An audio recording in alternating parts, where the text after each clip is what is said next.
You probably know Mark Cuban from Shark Tank, and maybe you know that he's the owner of the Dallas Mavericks, but did you know that he bought $1 billion in Amazon stock?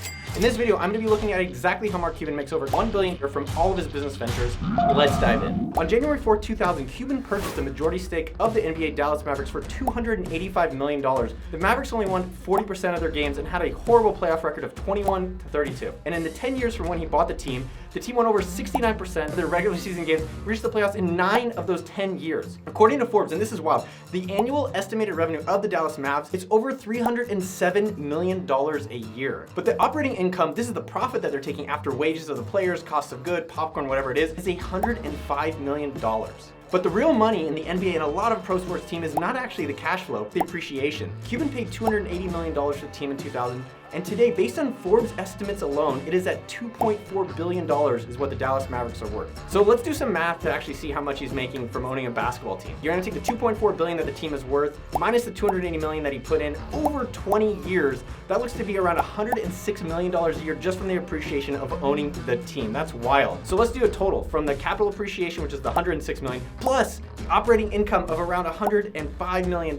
That means he's making around $211 million a year from owning the Mavericks. So first off, I am actively looking to buy a ping pong team. So if you know anyone out there that's selling, holler at your boy, leave a comment below. Next up, it's really fascinating business to look at companies just like real estate, where you can get cash flow, but there's an appreciation of your assets over time. So think about that for yourself. Is what you are working on something that's growing over time? Is the asset getting more valuable, the same, or depreciating? And if it's not, go and change it. So next up is Shark Tank. Yes, you've heard about it. We have some details here that were fascinating to learn. So he's been a shark, it's a shark like that. Since 2011, he's invested in over 85 deals for a total of almost $20 million. Let's take a look at some of the companies he invested in to see if there's any that any of us are familiar with. Group Hug, Nada, Coconut Girl, nope. Dude Wives, yes, I love those guys. So cool to see them here. I think sometimes what always blows my mind is, one, not every company works out, but two, how many companies are making money that are doing well that we've never heard of? That always gets me so excited and like optimistic for business. His top 3 deals, which he invested at least $1 million in, is 1031 Productions, Rugged Maniac Obstacle Course, and Beatbox Beverages. I actually have heard of those guys. I didn't really see them listed here. So I'm actually gonna make a separate video where I review Mark's most successful investments from Shark Tank. So make sure to subscribe so you don't miss out on that. Each season, there's around 22 episodes, which the beauty of this is he's getting paid to go check out companies. We're estimating he makes around $50,000 an episode. So 22 episodes times the 50,000 bucks, he's making over $1 million a year just from getting free promotion on Shark Tank and investing in potentially really cool companies. So how much is he actually making from all the investments on top of getting paid to be on the show? We're estimating around a 15% return on his initial investments. So if you take the $19 million that he's put into all these different companies times the 1.15 we're estimating his return, it looks like the total return from all these investments will be around $69 million. If you take out his original $19 million investment, makes he's made almost $50 million in the past 10 years for an average yearly return of $5 million from his Shark Tank investments. Being on the show, by the way, is amazing publicity for him as a public speaker. Think about this. How did you actually hear about Mark Cuban? Yeah, it's probably from Shark Tank. So if you take the math from his salary plus the return on his investments, it's over $6 million a year. And it's amazing how Mark has parlayed literally his first business selling computers, then he did it into broadcast, sold it into Yahoo, into such an amazing array of companies. I want to be like Mark. By the way, did you know I help run AppSumo.com? It is the #1 marketplace online for entrepreneurs. So if you are starting your business or growing, go to AppSumo.com. Plus, I negotiated an insane deal with our team to give 10% off anyone who's a new buyer. Use code NOAH10 when you check out at AppSumo.com. So stock market, I mentioned this in the beginning, this was nuts to find out. So Mark Cuban does not play with the stock market much anymore, but he's actually massively invested in 2 companies that have blown up since his initial investment. So what is his actual investment strategy? And this is something that's beautiful that I think we can all learn from. He sticks with companies he believes in. So he's owned 2 companies. One is Netflix stock, and he's owned it since 2009 when it was $50 a share. Today, Netflix is worth $557, giving him a roughly 1,000% return on that investment. And we don't have numbers on his Netflix shares, so we'll leave that out of our calculation. But what we do know is that in 2019, Mark said he owned $1 billion of Amazon stock, which was about 600,000 shares. He's apparently been buying Amazon stock since it was $500 a share in 2015. Today, Amazon stock is $3,300. That is wild. Let's do some math just to see how much he made in 2020 alone. So at the beginning of 2020, it was $1,800 a share. At the end of 2020, it was $3,200. So about $1,400 increase, or 177%. So if you take the 600,000 shares he had times the $1,400 they've increased just in 2020 alone, he made over $840 on paper from just owning Amazon stock.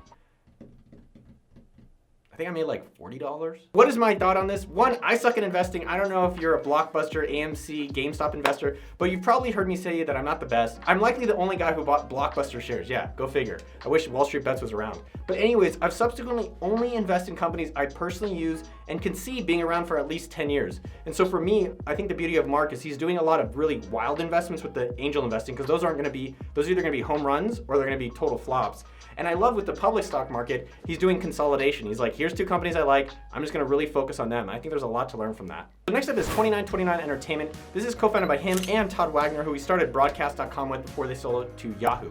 This company is a vertically integrated film production and distribution company. So what does that even mean? It means simply they buy companies at every step of the movie business, from the production to the theaters to the actual streaming platforms. First off is Landmark Theaters. So yes, in 2003, they purchased the Landmark Theaters, a chain of 58 art house movie theaters, and sold it for a profit in 2018. Our research team was not able to find details on that acquisition price. Next up is Magnolia Pictures, huge American film distributor that specializes in foreign and independent films. Let's check out some of the films that they actually have. The Girlfriend Experience, never heard of it. The Perfect Host, never heard of it. Ong Bak 2, actually that was a really cool series. I haven't actually heard of any of these movies, but it's pretty cool. A lot of times with these independent films, they're really cheap to make, and if they actually end up hitting, or now with Netflix and other streaming services, you can make fat profits on those. As well, in April 2011, Cuban had placed this Magnolia Pictures up for sale, but it stated he would not actually sell the company unless the offer was very, very compelling.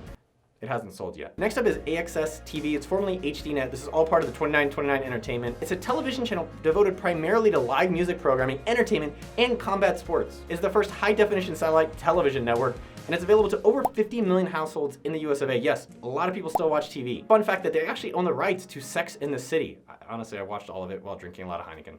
Weird story. Anyways, they sold a majority stake to Steve Harvey. Yes, Steve Harvey in 2019, and those terms of those deals were not disclosed. God, this group has so many cool things. So 2929 Productions, this is the production arm of their business that finances and develops some feature films and series. So here's some cool movies that have been nominated for Academy Awards as a part of their company: Good Night and Good Luck, and Enron, The Smartest Guys in the Room. George Clooney, who directed the movie Good Night and Good Luck, had a production budget of $7 million, and this movie grossed over $54 million.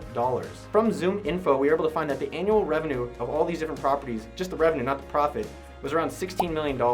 That number might actually seem low to you, only 16 million, but the media business is a hit-driven business. Just like this YouTube world, not every one of our videos blasts off into infinity. My guess is the same, just like their business. It doesn't always work out, so that's why that revenue is lower during the year. One thing regarding industries, by the way, and this is something important, is sometimes the most sexy industries make a lot less money than you think. So something I always tell myself and encourage everyone else out there is think more boring. More boring is more money. And always be careful, again, I remind you guys in a lot of these videos, is be careful about your profit versus your revenue. So if these guys are coming out on YouTube or you're hearing companies talk about their revenue, who cares? Worry about how much you keep.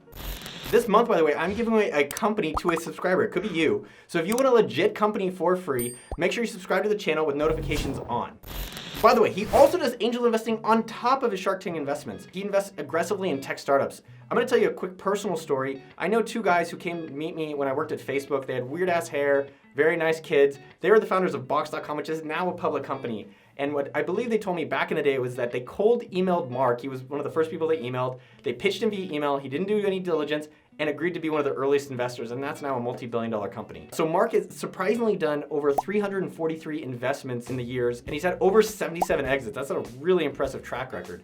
Most investors and venture capitalists, by the way, get a power law return, where basically 1 out of 100 do really well. So it's like nothing, nothing, nothing, something. For myself, I've invested in maybe 5 companies, and the reality is that only 1 has ever exited, and that took around 6 years. So that's part of the experience that you have to do when you're doing the angel investing. So one thing that's really interesting that Mark has done that I think for yourself is if you want to get more deals, if you want to meet more people, a great thing to do is blog just like Mark or YouTube and put yourself out there. It gets you way more interesting opportunities for these deals like angel investing than you cold soliciting people that you don't know. So let's take a look. Hopefully it's a beautiful pie chart covering my face. This is a pie company in Austin, Texas. First off, Dallas Mavericks owner. He's making over $200 million a year from that. 2929 Entertainment, $16 million a year. Within Shark Tank, he gets $1 million just for showing up, and we're estimating around a $5 million a year return from those investments. And then his investments in the public companies like Amazon, he's made over $800 million. That was just in 1 year. So the total yearly revenue that Mark has been creating for himself just in 1 year alone is $1 billion. Are these numbers right?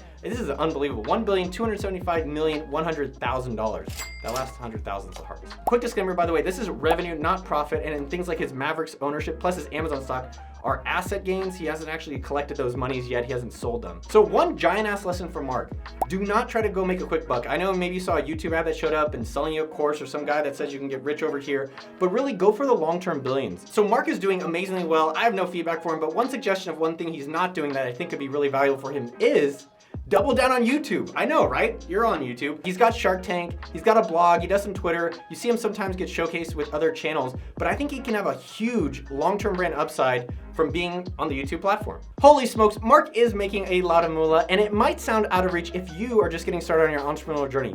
Remember this though, Mark started his first business after getting fired from his job as a computer salesman.